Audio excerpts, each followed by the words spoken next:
ये वतन तुम्हारा है, तुम हो पासबां इसके, ये चमन तुम्हारा है, तुम हो नगमा खां इसके। ये नगमा गाने और सुनने की हद तक तो बहुत ही खूबसूरत और मिली जज्बे से सरशार करने वाला है, लेकिन हकीकत में इस वक्त हाल ये है कि ये वतन तुम्हारा है और हम हैं खामखां इसमें। जी, ये मुल्क अशराफिया का है और अवाम इसमें खामखां ही हैं। पाकिस्तान में बिजली महंगी है, पेट्रोल महंगा है, गैस महंगी है, घर बनाना महंगा है, किराए पे रहना भी महंगा है, गाड़ी महंगी है, जहाजों का सफर महंगा है। लेकिन ये सब कुछ जो महंगा है ना, हमारी आला सरकारी अफसरान और अशराफिया के लिए तो बिल्कुल ही फ्री है। इस मुल्क में गरीब तो दूर, मिडिल और अपर मिडिल क्लास को घर बनाते बनाते उम्रें लग जाती है और गरीब शहरी तो अपना घर बनाने का सोच भी नहीं सकता।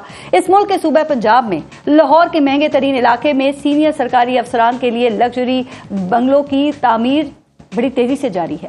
हुकूमती तर्जुमान इसको निगरान हुकूमत का फैसला कह के सब अपनी जान छुड़ा रहे हैं। ठीक है, अगर ये निगरान दौर का भी फैसला था तो ये कौन सा कोई इल्हामी फैसला या आईनी तरमीम थी कि आप उसको खत्म नहीं कर सकते थे। लेकिन आपने बजट में इसके लिए पैसे भी रख दिए। आप चाहते तो ये पैसा अवामी फलाह पर भी खर्च कर सकते थे। और फिर लाहौर में सरकारी अफसरान के लिए पहले कई सरकारी रिहाइश गाहें मौजूद हैं, लेकिन अशराफिया की तसल्ली के लिए मजीद पुरतायूश रिहाइश गाहों की तामीर का सुनकर महंगाई की चक्की में पिसते और अपने घर का ख्वाब देखने वाले अवाम ये कह सकते हैं कि ये वतन तुम्हारा है और हम हैं खामखां इसमें। ऐसे वक्त में जब हुकूमत कहती है कि मुल्क खतरे में है, अवाम को कुर्बानी देनी पड़ेगी, बजट में अवाम और तनख्वाहदारों पर टैक्स लगाने के सिवा कोई चारा नहीं था।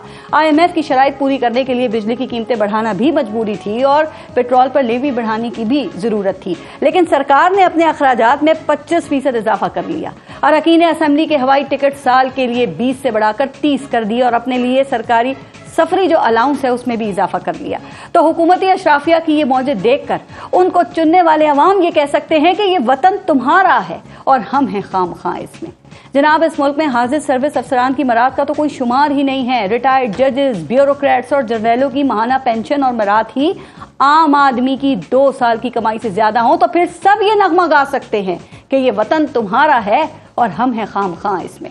हुकूमत ने इस बजट में आम आदमी के प्लॉट खरीदने पर टैक्स लगाया, प्लॉट ट्रांसफर करने पर भी टैक्स लगाया, लेकिन सीनियर ब्यूरोक्रेट्स और फौजी अफसरान को इस टैक्स से इस्तिस्ना देकर यह साबित करने में कोई कसर नहीं छोड़ी कि यह वतन तुम्हारा है और हम हैं खामखां इसमें। फिर अहम सवाल यह है कि अगर मुल्क खतरे में है और कुर्बानी लाजिम है तो फिर यह कुर्बानी सिर्फ अवाम और तनख्वाहदार तबका ही क्यों दे? इस मुल्क की अशराफिया कुर्बानी क्यों ना दे और क्यों नहीं दे सकती? सोचिएगा।